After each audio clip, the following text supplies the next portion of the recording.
That's an illusion in the black bourgeois mind that they're being like white people, right? That's, to be honest, that's an illusion in their minds that they're behaving like the aristocracy of white folks. Yeah, and I think we new money blacks understood first. White people don't. White people think this term black elite and black bourgeois is a joke. That's an illusion in the black bourgeois mind that they're being like white people, right? That's, to be honest, that's an illusion in their minds that they're behaving like the aristocracy of white folks. A guy like Eddie Jackson, worth millions of dollars in the early 70s, he didn't change or try to change his demeanor just because he was around a bunch of fancy white folks. He was going to be him. And therefore, money alone, as we would see it, doesn't make one middle class. Now, if you want to look at American society in three levels, say an upper, a middle, and a lower class, you might peg it this way. An upper class puts the emphasis on refinement, the middle class on respectability, and the lower class on survival. It's Corporal Punishment. That I attributed back to the plantation, that disbehavior is, violence is used to reprimand children, or violence is used to settle all kind of disputes and disciplinary. The comfortability from those down south with the use of violence. I mean, getting a switch off a tree, right? And whooping your kid on demand of his offense is commonplace. People don't even know what's a switch off a tree. Oh, you take a thin branch. Really, what it is, they're recreating a whip. Is what they're recreating. They take a very thin, long branch off a tree, take all the leaves off of it, and they can get as detailed as they want. You might even take the bark off. But what you create is a organic whip. And it stings just like a whip and leaves webs on one. Spare the rod, spoil the child. That's taken to a whole different level. These people did not know about the timeout your kids. Did you see that?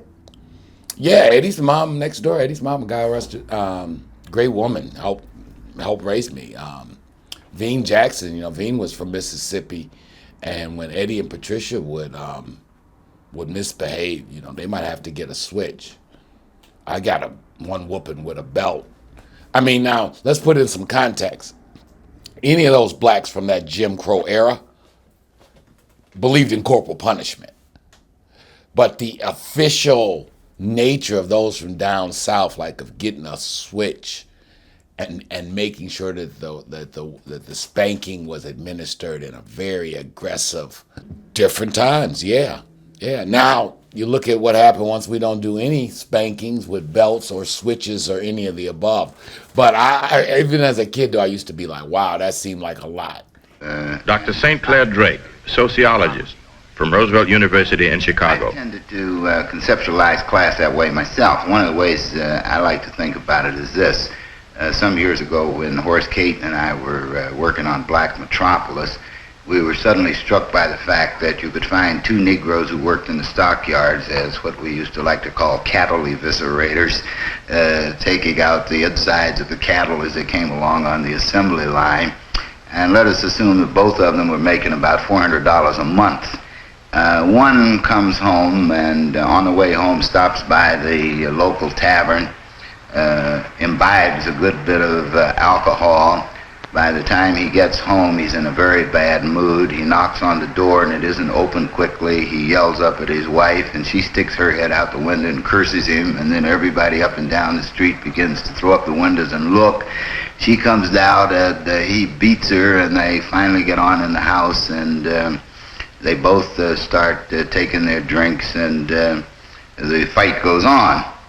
Now the other man takes his 400 and he passes the bar, turning his head the other way, and when he arrives at home, his wife also doesn't open the door quickly enough. But he waits until he gets inside, and then the fight starts inside. And when he gets ready to beat her, he pulls down the shades to make sure that the neighbors don't see.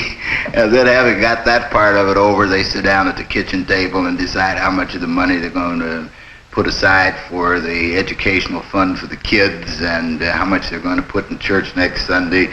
And This is the end of the day. We call the second a middle-class way of life, and the first a lower-class way of life. The point I was trying to make was they both might have the same amount of money, but the way in which they behave, the aspirations they have for themselves and their children differ.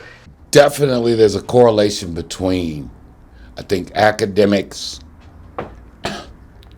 and corporal punishment. The more, the understanding that children will be children, understandings of let children express themselves, and even if they're a little bit irritating, you should just let them be. That's not something you punish a child for. That's definitely, there's some class income issues that play out there. My friends whose parents were teachers, doctors, lawyers did not probably punish their kids in the same way as my friends whose maybe parents made almost as much, who were skilled trades at the plant, maybe had their own tool and die company, and that kind of thing. Recently, we have been interested in a rising young market, one that represents a huge potential for goods and services. I'm referring to the new Negro Market. The workers started to want to dress like the bosses in the street. That, I would say, is something I saw different from more so from the 70s and 80s. I mean, if you was middle management or a big fella, then naturally you was going to be wearing top of the line this, top of the line that.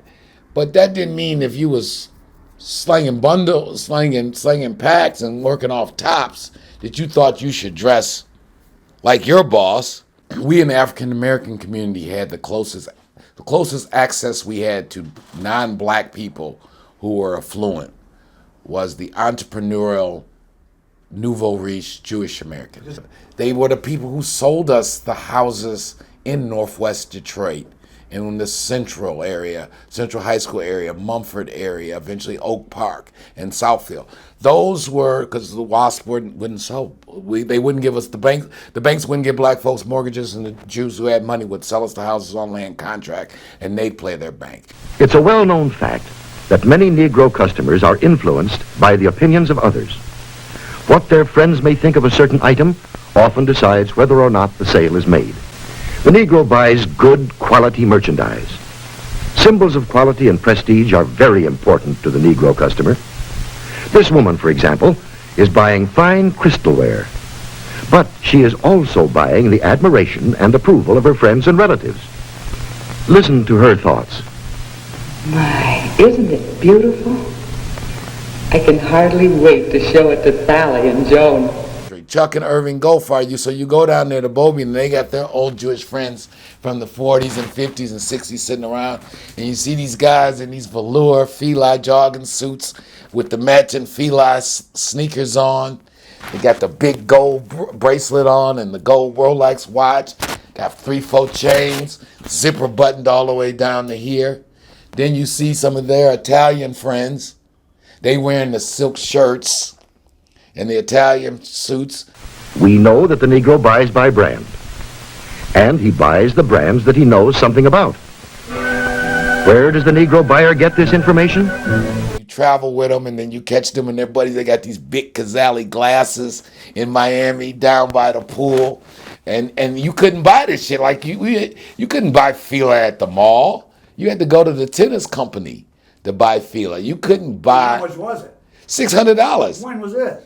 Like the late 70s. Wait, a tracksuit was $600? We was paying $600 for velour Filas in the late 70s, early 80s. This new buying power has resulted in a class Negro market, a profitable, above-average income group of consumers. Cazal sunglasses, not just the big ones. We buying all of them. How do we even know? The players started mimicking it, right? And then we were close to our people, so occasionally the big guys in the streets start wearing velour, then that whole generation. So in this town, I think YBI just took it and made it a uniform, right? All over the country, families such as this are enjoying new prosperity. They have new interests, new standards of living, a buying power they've never enjoyed before.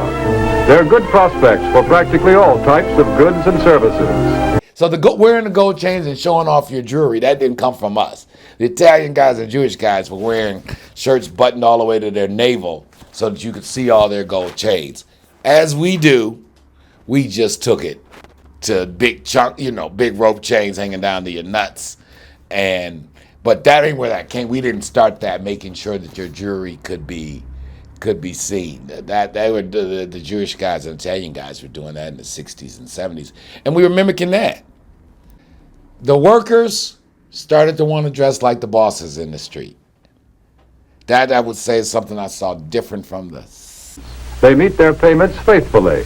They buy good brands of merchandise. So why let a lot of old-fashioned ideas hurt profits? More so from the 70s than 80s. I mean, if you was middle management or a big fella, then naturally you was going to be wearing top of the line this, top of the line that. But that didn't mean if you was slinging bundles, slinging packs and working off tops that you thought you should dress like your boss or your boss's boss. That's where the phrase. What you wore kind of did establish your social class. So if you remember back in the 80s when they started happening, people started saying he perpetrating. People started driving. That you can't just go buy one expensive outfit and then present yourself as that you're from the economic class that wears that. People be like, no, you not that. You ain't, and that's what they used to say. Unlike now. He perpetrating a fraud. He done rented that car for a week. That many places of entertainment are still closed to the Negro. So he spends more of his money for the things that are available to him, often for items that are considered luxuries. The idea that you would go out of town, rent a car, and take pictures, like, it's retarded. But that whole thing of it, I guess now we see where it led to. That whole thought pattern, I really ain't got it like that, but I'm gonna pretend, and I can trick people. It's a very feminine. Well, that's when they got feminine. Yeah. That's when all that color. I mean, guys back in the day, we was color coordinated because we bought outfits. The sweatsuit made it color coordinated. We wasn't shopping like women, like, ooh, that got a tint of green in it. Yeah, no, Find something very with it. Feminine. Because you got a lot of unemployed males. Ain't never been around any men to take all their little money to get outfits. They're just like girls now. Well, Lou tell you, he saw me. That used to irritate me. We were in the retail business together. I tell us, don't do that. You shouldn't. All that, it's got a tint of red in it, so we can find a top. I was like, men, don't do that, baby. You gonna make them into a little girl. You got them shopping like a broad. So all of that started to happen, and then it just, by the time then the social media thing came on, and you could create a fake identity, and people stopped being chastised for perpetrating.